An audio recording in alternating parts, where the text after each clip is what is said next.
Anemis no puede creer que su hermano haya engañado a su familia y los haya dejado sin casa. Su madre aún no entiende qué pasó. Muy buenas tardes, se abre la sesión doña Anemis y doña Carmen. Bienvenidas ambas. Muy buenas tardes. Muy buenas tardes. ¿Cuál es su caso? Bueno, yo vengo a exigirle a mi mamá que le cobre a mi hermano lo que nos debe. ¿Qué le debe su hermano? Nosotros hicimos un negocio de palabra, un acuerdo familiar, el cual él no respetó, y por eso estamos aquí. ¿Cuál era ese acuerdo? Nosotros hicimos el acuerdo de comprar una casa, pues mis papás no podían tener los medios para poder conseguir un crédito hipotecario. Ellos vendieron su casa que por subsidio ellos recibieron en un momento determinado, y él se ofreció de poder comprarnos a nosotros, o sea, comprarle a ellos una propiedad para poder ellos vivir. Y mi mamá le pasó 13 millones de pesos en un vale vista para que poder comprar la primera propiedad. Propiedad que mientras se esperaba ocupar, él tuvo un percance con un vecino y mi mamá tenía una dificultad familiar. En ese tiempo falleció mi abuelita y por lo tanto nosotros tuvimos que, mi mamá, para evitar problemas y porque él decía que no era un lugar más idóneo para él, se decidió arrendar el lugar. Arriendo que él... O sea, ¿la casa se compró con esos 13 millones? Sí, a nombre de Rodrigo. ¿A nombre de su hermano? Exacto. Ya. Y se arrendó. ¿Ya? Actualmente lleva como 2 años y medio arrendada. ¿Y ese arriendo quién lo percibe? Rodrigo. ¿No le da nada a su papá? No, porque él dice que con ese dinero que se percibe de ese arriendo se paga el crédito hipotecario que tiene por esa casa. O sea, con los 13 millones se dio un pie. Exactamente. ¿Y hay que pagar un dividendo de cuánto? No lo sé. Nosotros desconocemos cuánto es el valor del dividendo. Lo que sí yo sé que son 460 lo que él percibe por el arriendo de ese lugar. Y luego, debido a que mis papás no pudieron vivir en el lugar, porque la idea era vivir en el lugar y él también iba a vivir en el lugar y se iban a dividir los gastos. Y no se pudo llevar a cabo. Entonces después yo tenía un dinero ahorrado y mis papás también. Y aparte de eso vinieron los retiros de los 10%. Y nosotros logramos juntar una buena cantidad de dinero y nosotros queríamos poner un emprendimiento. Entonces a la vuelta de mi casa había una casa que estaba disponible para poder venderla. Entonces él dijo, ¿por qué no la compramos? Volvió a ofrecerse, él tiene un buen trabajo, él estudió, se preparó. Entonces él le daba la opción de poder tener una segunda propiedad. Entonces nosotros no lo vimos malo, quedaba a la vuelta de la casa, mis papás iban a poder estar cerca de mí y yo también cerca de ellos. ¿Cuánto tiempo había pasado desde que compraron la primera casa? Casi 1 año. Y durante ese año ya se habían dado cuenta que la casa que compró la compró a nombre de él, que el dividendo o que la finalidad para la que se había comprado, que era irse a vivir los papás, no se habían podido vivir ahí. Y además que el caballero la tenía arrendada y no les pasaba nada. Exacto. Ya sabían eso y compraron una segunda. Exacto. Lo que pasa, señorita, es que nosotros igual teníamos como una muy buena relación con Rodrigo. Nunca nosotros tuvimos... yo, por lo menos, nunca tuve un percance con él. Siempre... ¿Nunca dudó de que esto iba a ser beneficioso para todos? No. Yo siempre vi como que no iba a beneficiar a todos. A mis papás, principalmente. A él, a mí, a todos. Entonces nunca le vi lo malo. Entonces nosotros, cuando compramos la segunda propiedad, nosotros estábamos en muy malas condiciones. Nosotros la arreglamos. Nosotros lo único que él hizo con esa segunda propiedad es poner la firma. No hizo nada más. No dio dinero para el pie, no dio dinero para el corredor. Nosotros arreglamos la propiedad, dividimos el sitio en 2 porque una era para el emprendimiento y en el otro lugar... ¿Cuánto le pasaron para el pie en esa segunda casa? 30 millones en depósito. ¿30 millones? Sí. O sea, ya vamos en 43 millones que le han pasado a él. Y las 2 casas a nombre de él. A nombre de él. Ay, doña Carmen, ¿por qué? Exceso de confianza le teníamos. No, yo nunca pensé que, no sé, que los hijos no hacían esas cosas. Se ven en los extraños, yo lo he escuchado en otros lados, que a la gente le pasan esas cosas, pero yo nunca me imaginé que mi hijo me iba a estafar. ¿Y se acercó a él a pedirle explicaciones? ¿Qué pasa con esta primera casa? ¿Qué pasa con esta segunda casa? Bueno, la primera casa ya no... Yo ya la había dejado ahí, ya no importaba. Dije yo, porque cuando compramos esa primera casa, yo le dije, vamos a comprar esa casa como unido, por decirlo así, que si, no sé, pues si yo no tuviera dinero un día por ese motivo para pagar el dividendo, que él se colocara con el dividendo y más que yo le daba el pie y que no íbamos a dividir los gastos. Y que si un día nosotros no estábamos, le dije yo, si tu papá no está por ese motivo, se va antes que yo, tú te quedas con la casa, nadie te la va a reclamar, porque va a estar a tu nombre. Entonces yo pensé que con eso bastaba, que con eso él se iba a conformar. Yo nunca pensé que la segunda casa él se iba a querer adueñar, pero ahora dice que ¿Y las qué dos pasó casas con son esa de él. segunda casa? ¿Quién vive ahí? Ahí mi hija acá las arrendó, le arrendó a una señora. Una parte donde iba ella a colocar su emprendimiento ¿Ya? y la otra parte la llegó a ocupar él. Lo que pasa es que yo me iba a ir a vivir a esa casa el año pasado, como en agosto, yo la estaba amoblando porque en ese tiempo terminamos recién de arreglarla. La estábamos arreglando cuando él se separó de la niña con la que vivía. Entonces, según él estaba tan mal y que no sé cuánta cosa, y me dice que se quiere ir y yo no tenía dónde recibirla en la casa. Entonces yo vivía todavía con mi hija y me dice, mamá, ¿por qué yo no puedo ocupar mientras la casa de México que tú la tienes lista? Yo no lo vi malo porque era mi hijo, no lo podía dejar ahí con sus cosas en la calle. Y los primeros planes eran vivir con él también. Y claro, y en el principio, en la primera casa era Entonces, hoy en día, él vive, la primera casa la tiene arrendada, Sí. él vive en la segunda casa Sí. y usted además tiene un taller ahí arrendado. Sí, pero ese taller lo percibe también él. ¿El Sí. arriendo? Sí. el arriendo también. O sea, hoy todo es de él. Todo es Todo de es él. de él. Y eso es lo que él dice, po. Nadie me va a hacer nada, esto es todo ¿Y mío. cuándo se quebró la relación? El día 17 de marzo. De este año. Sí, nosotros el 17 de marzo nosotros fuimos a hablar con él porque mi mamá me dijo, pucha, Nemi, porque el día anterior a esa fecha, él fue un día a mi casa, él tenía llave de mi casa, yo le había pasado llave, fue a mi casa, yo ese día no estaba y fue a tratar mal a mi mamá. Entonces la trató súper mal ese día. Y cuando yo llegué a mi casa, mi mamá estaba muy mal. Dijo que él había ido, le había tratado tan mal. Yo no lo podía creer. O sea, antes del 17, ¿qué opinaba él de esta situación de las casas? ¿A qué compromiso Él nunca había? dijo nada. Él siempre tuvo una buena disposición ante todo este asunto. ¿Y hoy qué dice? No, porque es de él, que las dos casas son de él, que no nos va a devolver nada, Y que está a su nombre. Pues que es lo están a que su dice. nombre y que lo demande. Pues. Así me dijo, demándame. ¿Y por qué esa discusión con usted terminó muy mal? No, la verdad es que yo ni siquiera sé, de veras que es así, yo ni siquiera sé por qué él estaba tan enojado que llegó un día y yo no me sentía bien, yo estaba enferma ese día y mi hija, ella había salido. ¿Sabe que yo ni siquiera recuerdo mucho todo lo que me dijo? Solo recuerdo algunas palabras de las peores que me trató y se fue. Y de ahí no la ha vuelto a ver. No, de ahí se fue. Entonces, eso fue como un día jueves, me parece que fue. Y el día viernes, fue el día El viernes. domingo. Como un día viernes parece que él fue a buscar a mi hija a decirle que se le había cerrado la puerta y que nosotros teníamos llave de la otra casa también. De todas las casas yo tenía llaves y si eran mis casas. Entonces, y le dice, se me cerró la puerta, anda a abrirme la puerta. Y cuando llega de vuelta la Nemis me dice, mami, Rodrigo es otro. Yo no sé qué le pasó, pero sabe que me trató tan mal, solo me vino a buscar para maltratarme. Lo único que él quería era golpearme. Si yo le daba la oportunidad a ver si le decía algo, él me iba a golpear. Así sentí, me dijo, y me vine al tiro. Y llegó tan asustada y yo no supe qué decir. Bueno, al otro día yo traté de llamarlo por teléfono y no me contestó. Y me dice, vamos... ¿Esto no era habitual en él, estos comportamientos? No era habitual. No era habitual, nunca lo había hecho así. Estos arrebatos de ira. No. Cosas. Entonces, y me dice, yo te voy a acompañar. Y fuimos. Y claro, pues yo le había dicho a ella que no fuera. Le dije, yo quiero ir sola, no quiero ir contigo. Porque igual me daba cosas que le dije, porque ya la había tratado mal, entonces le dije, no, yo ¿Y qué quiero ir pasó? sola.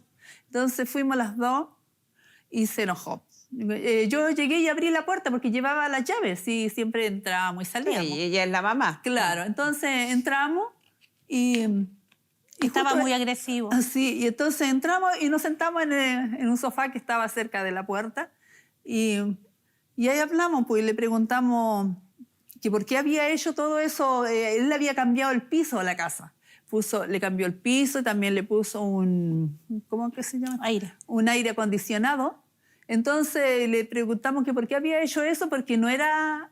No estaba acordado. Claro, no estaba acordado. Le dijimos que tú no ibas a hacer ¿Y qué pasó? aquí ¿Cuál fue su ningún reacción? arreglo. Y en eso él se molesta y me dice, pero si esta es mi casa, pues yo puedo hacer lo que yo quiero. Y le dije, eso nunca ha sido así, esta no es tu casa. Y le digo yo, tú soy una mala persona, eso no se hace, le dije, te estás adueñando de algo que no te corresponde. Pero no, pues dijo, esto es mío. Entonces yo le digo, tú eres un sinvergüenza, le digo, eres un sinvergüenza, hiciste mal, pues. Y claro, le dije algo que a lo mejor le molestó tanto, y vino y él me quiso venir a atacar. Estábamos las dos sentadas, como le digo, en el sofá. A golpearme a mí. Él quiso venir a golpearme. Y ella se para rápidamente y le dice, no, pues le dice, no le vaya a tocar a mi mamá, ¿qué te pasa? Y en eso él la toma por aquí del pelo, la tomó, la giró por allá y por allá había un sillón chico, la tiró ahí encima. Y eso es lo que más me ha dolido, más que todas las cosas, creo, que si él pareciera que hubiese querido matarla, y en mi presencia, diciéndole yo, y sabe que yo no hallaba qué hacer, yo lo único que ¿Qué tenía edad que hacer... tiene su hijo? Tiene 40 años. 43. 43, sí. Ella Yo tiene... tengo 40. ¿Y nunca, Sí. nunca habían visto indicios de agresividad de ese tipo? No, de esa índole no. A veces estaba enojado, frustrado por algunas cosas, pero nunca hasta ese extremo. Y yo le decía, no, Rodrigo, pero ¿cómo es posible? ¿Sabe que lo único que yo atiné, no sé cómo tirarle las orejas? No llevaba cómo agarrarlo. ¿Qué pasa nuestra psicóloga Marisol Sagredo? Esto es extrañísimo, porque generalmente lo que hemos aprendido acá es, con la expertise de la psicóloga, es que las personas no son agresivas de un minuto a otro y que después se les pase. O vienen desarrollando una personalidad agresiva, hay un descontrol del impulso, pero esto es un proceso. En este caso es muy raro que nunca hayan visto un gesto o un indicio de que podía terminar con este nivel de agresividad, porque no es solamente un arrebato de ira, de rabia, sino que son agresiones físicas.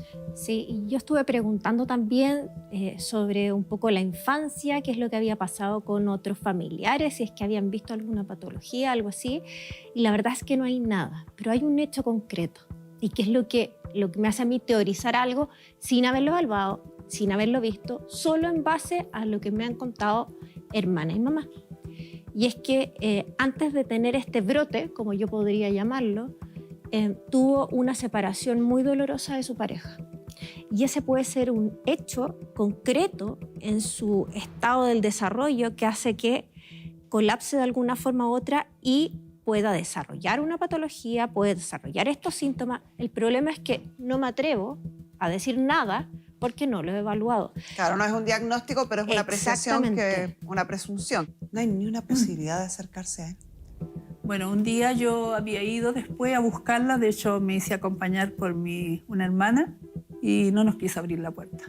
Nosotros fuimos a buscarlo también. Fueron Claro. dos de nuestros periodistas, Gustavo Flores y John Mardones, fueron en búsqueda de su hijo Rodrigo.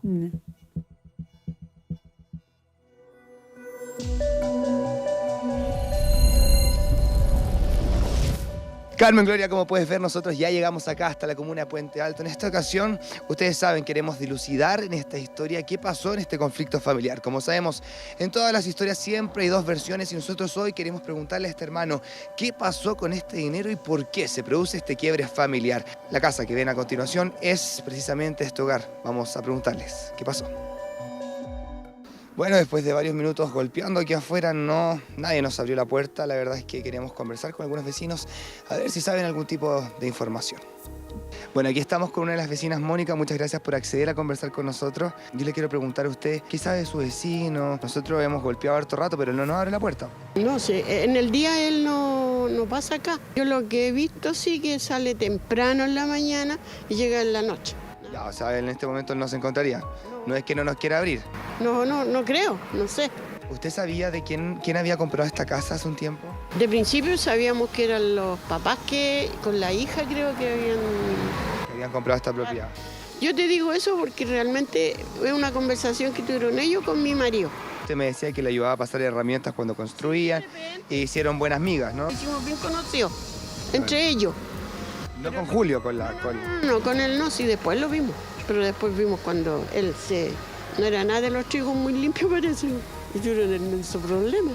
¿Y usted es la vecina acá al lado? Me imagino que escuchó lo que pasó. Sí, pues si yo estaba en el patio colgando ropa. O sea, usted escuchó. Escuché una discusión y de repente siento como un golpe o como que chocaron con algo, no sé.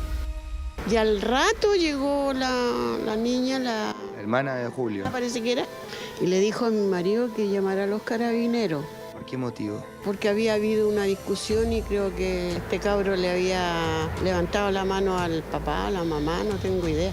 Hubo problema. Y ahí supe que era el hermano, por la niña que siempre la veía a ella aquí cuando estaban terminando. Porque aquí arreglaron esta casa. Sí, se la arreglaron entera. Anemis se llama ella, ¿no? ¿Cuánto? Anemis. Sí, parece que sí, porque yo pensaba que ella se iba a venir a vivir, porque ella es la que estaba, parece, claro, viendo todos los cambios. Construcción de acá afuera. Todo. Sacaron hartas cosas que habían antes Claro. y todo lo construyeron nuevo. Eso es todo lo que usted sabe. Sí, no sé nada más. Muchas gracias, señora Mónica. Muchas gracias. Nunca más se vio la niña acá. Él nomás se ve entrar y salir. Bueno, Carmen Gloria, además del testimonio que escuchamos recién de esta vecina, conversamos con otros vecinos más quienes no quisieron aparecer en cámara precisamente porque escribían a esta persona como algo conflictivo, que podría generarle problemas y prefirieron apartarse de esta situación. Pero lo que sí nos comentan era básicamente lo mismo. Él llegaría a alta hora de la noche después de su trabajo, que no estaría durante el día, pero además sí supieron, algunos se enteraron de que habían tenido problemas hasta con carabineros por los conflictos que habían tenido en esta familia.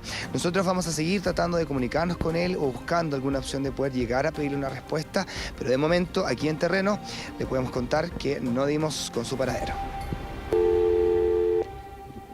Bueno, Carmen Gloria, pudimos contactarnos efectivamente con don Julio Millavil, era su teléfono. Él no accedió a que esta llamada fuera televisada, por ende no pudimos grabarla. Sin embargo, fuera de ella nos pudo decir que efectivamente todo el trámite está siendo judicializado en este momento y por ende insta tanto a la señora Anemis como a su madre Carmen a que puedan asistir a las audiencias que ya han sido pactadas dentro de los próximos meses. Con todos estos antecedentes, Carmen Gloria, esperamos que tú puedas tomar una determinación que en primera instancia pueda orientar a nuestras litigantes. Hay un cambio de personalidad importante, ¿eh? Porque estamos hablando de una persona de más de 40 años, que la madre y la hermana describen como una persona tranquila, con la que tenían confianza, con la que tenían una muy buena relación, con la que hacen negocios juntos, proyectan la vida juntos, se iban a ir a vivir juntos.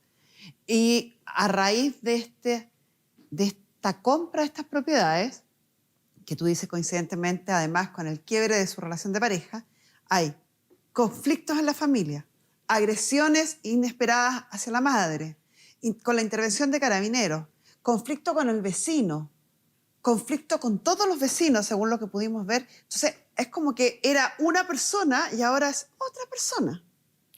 Es la misma persona, pero que está interpretando la realidad de otra forma. Y cuando todos nos sentimos atacados, sentimos que tenemos que atacar de vuelta. Yo creo que se está haciendo la manera de actuar. Él en este minuto se está sintiendo solo, atacado por el mundo, todo el mundo está en mi contra, y de hecho lo conversábamos con Anemis. Ella me decía que era posible, puedes decirlo tú, que era posible que le sintiera que el mundo había sido muy malo con él, entonces que ahora tenía que cobrar cierta revancha. ¿Y cómo se enfrenta a eso? Yo lo primero que diría es ser evaluado. ¿Cómo logra acercarse a alguien a hablar con una persona así? Porque si está enojado con el mundo, si uno le va a decir hola, puede reaccionar en forma iracunda. O sea, yo creo que lo mejor sería buscar un lugar que sea neutral. Si sabemos dónde trabaja, intentar ir a buscarlo afuera del trabajo, no solo una persona, sino varios, para poder decir, conversemos. Es lo que yo les decía, buscar alguna figura. Tiene que tener amigos, tiene que tener algún familiar que sea cercano al poder acercarse. ¿Cómo lo has visto? ¿Le has dicho qué es lo que se puede hacer? Ir por su red de apoyo en primer lugar. La red de apoyo va a ser con lo que más confianza va a tener y con lo que más se va a atrever a poder contar. Porque si se aparecen en la casa, él va a decir, oh, vienen a quitarme la casa. Y entonces va a ser finalmente en contra. Hay que lograr que él sienta que está seguro en un lugar. Nuestro y acompañado, neutro y acompañado con alguien de mucha confianza de él. Exactamente, con más testigos. Ojalá que no sea que estén solos. Un lugar público, a lo mejor una cafetería. Exactamente. Yo siempre digo que en un lugar donde hay café funciona mejor porque hay más personas que se están mirando, etcétera, que es muy probable que tampoco reaccione bien. Ojo, no digo que esto va a ser miel sobre hojuelas, no. Pero sí que de esta forma puedan ver qué es lo que se puede hacer. Perfecto. Muchas gracias, Marisol. Gracias. Sabemos que además de este tema emocional, de relación de familia, hay también detrás un tema judicial. Él dice en la llamada que hace John Mardone, dice, todo está judicializado. Mi mamá lo denunció por el acto que ocurrió el día 17 Por de la marzo. violencia. Sí, y de hecho Ya, pero no rápidamente... está judicializado el tema del dinero, de las No, casas, no, esa parte nada no. de eso. Nada Bueno, de eso. nosotros recurrimos a quienes son nuestros aliados y nos ayudan en la solución de conflictos, Grupo Defensa, representado por Mario Espinosa, abogado de la empresa y también gerente legal de Grupo Defensa. ¿Cómo estás, Mario? Hola Carmen Gloria, muy bien, un gusto como siempre estar acá en tu programa. Muchas gracias. Gracias a ustedes por la ayuda que nos prestan. ¿Tú estás enterado de los detalles de este caso? ¿Cuáles son tus recomendaciones? Claro, primero confirmar lo que tú señalabas, que acá lo que está judicializado son problemas familiares derivados de la violencia que ocurrió, ¿verdad?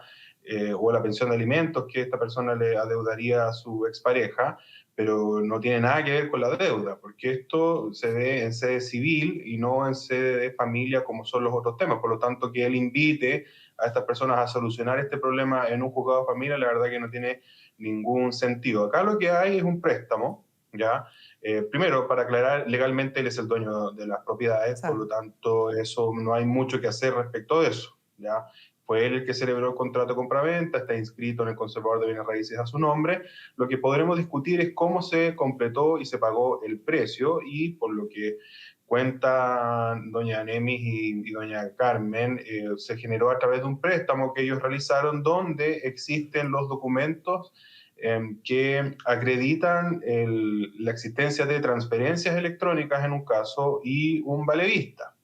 Pero no hay ningún documento que diga relación respecto a la existencia de un préstamo, ni tampoco a las condiciones en que se realizó ese préstamo. Por lo tanto, acá tenemos una dificultad sobre cómo vamos a acreditar, cómo vamos a probar en un juicio, porque esto ya derechamente, si él no quiere asumir o reconocer el préstamo, esto va a tener que judicializarse, por supuesto, a través de una demanda, y ahí vamos a tener el desafío, ¿verdad?, de poder probar la existencia de ese préstamo, cuáles fueron las condiciones, cuáles fueron, cómo se pusieron de acuerdo para cómo se iba a devolver, cómo se iba a imputar el precio, de qué manera se iba a pagar, etc. Y eso nos llama, ¿verdad?, a que las personas, muchas veces por la confianza, se cometen algunos errores respecto a formalizar ciertos acuerdos, ciertos pactos, que después, en el futuro, cuando las cosas de buena manera se rompen, ¿verdad? Porque aquí se rompió la relación familiar, hubo un desconocimiento de varias cosas, hubo actos de violencia. Entonces, obviamente, ahí las palabras se las lleva el viento, ¿verdad? Y no hay ningún documento Ese donde sería ese acuerdo quedó. Ese sería el primer consejo para quienes nos ven o para el futuro, también para quienes están involucrados en esta acción. Siempre formalizar estos créditos, estos préstamos que se hacen, estas sociedades que se hacen para poder comprar o adquirir un bien o para un fin que sea.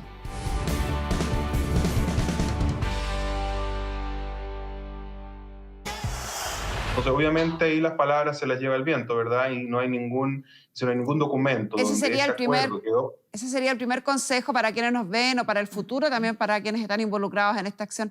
Siempre formalizar estos créditos, estos préstamos que se hacen, estas sociedades que se hacen para poder comprar o adquirir un bien o para un fin que sea.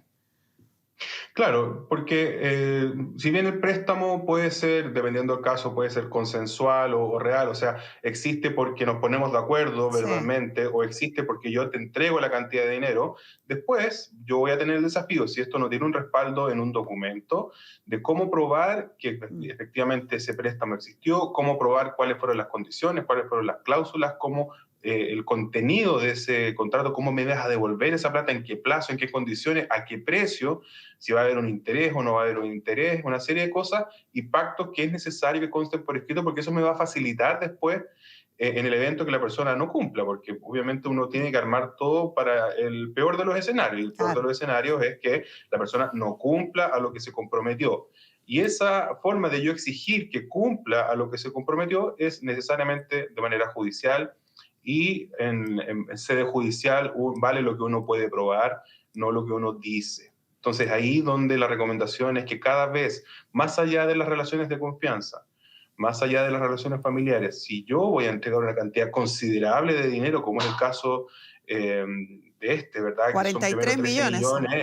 Y después 20 millones, por supuesto que yo tengo que dejar un respaldo escrito a través de un contrato firmado ante notario, a través de un pagaré estableciendo las condiciones, una serie de documentos que a mí me resguarden para el evento en que la persona no cumpla. Acá, en las características de este caso, donde, tal como señalamos, no hay un pagaré, no hay una letra, no hay un documento que avale el crédito, pero sí hay pruebas para demostrar que efectivamente ese dinero se le transfirió a él.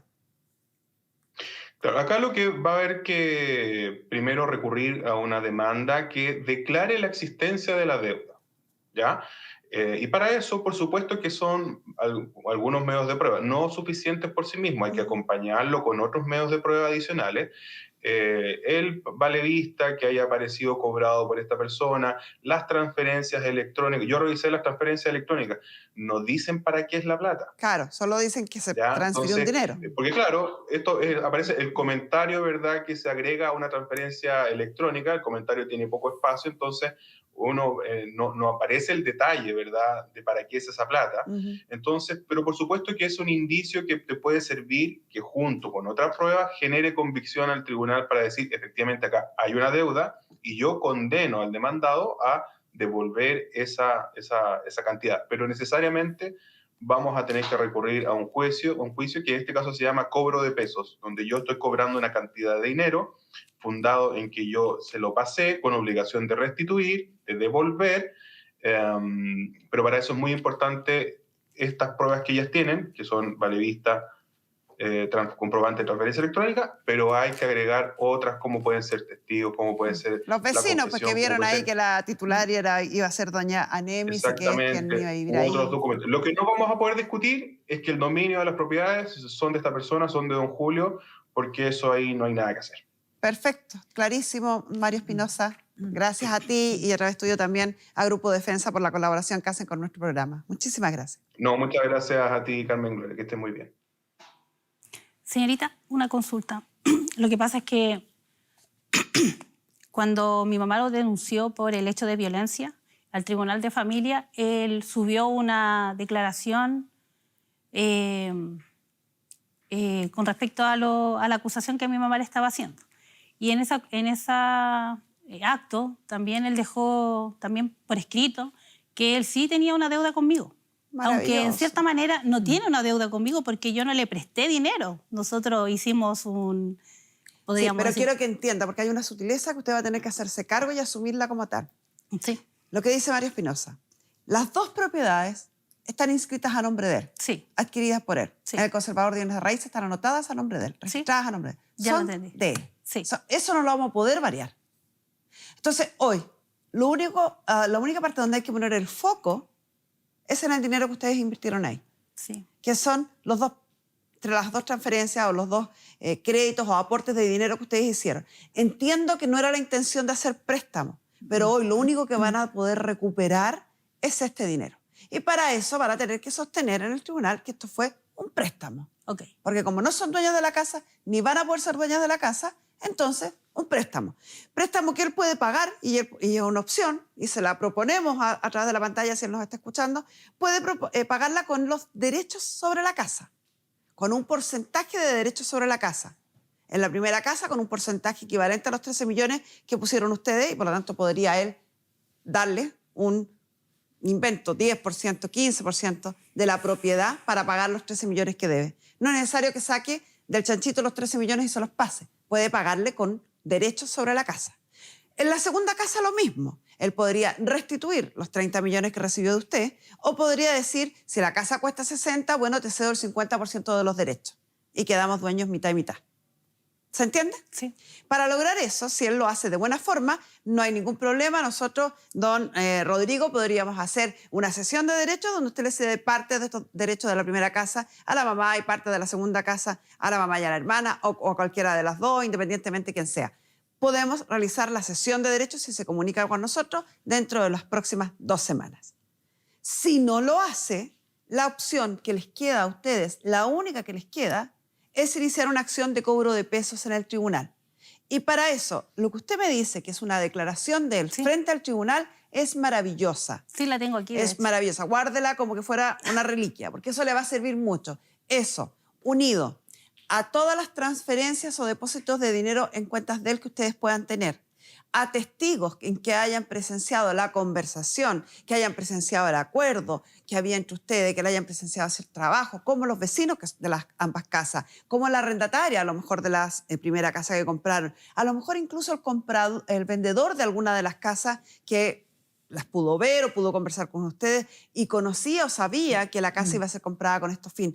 Todas las pruebas que usted pueda reunir van a ser necesarias para ese juicio de cobro de peso que se inicia ante los tribunales civiles con la debida representación de un abogado y que tiene por fin que el tribunal determine que efectivamente él les debe esta cantidad de dinero y la debe devolver. Yo le sugiero a don Rodrigo que escuche a su familia, que acepte la asesoría y la ayuda y compañía que quieren hacerle para que usted tenga a lo mejor la contención o ayuda psicológica que necesita en salud mental y que resuelva con su familia este problema de la mejor forma.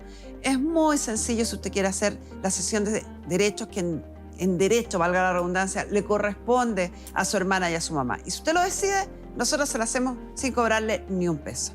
Y para ustedes, nuestra producción habló además con el Centro Psicológico Verdam, porque entendemos que enfrentarse a una situación como esta no es fácil, deja rasgos, deja dolores, deja heridas abiertas que es necesario cerrar. Así que nuestra producción le va a entregar los datos para que usted, gracias a la gentileza del Centro Psicológico Verdam, puedan iniciar un tratamiento para su salud mental y para que estén en mejores condiciones para enfrentar todo el proceso que viene. Si alguien conoce a don Rodrigo, díganle que estamos esperando que nos llame para solucionar esto de la mejor forma. Y con esto cerramos. Muchas gracias. Gracias.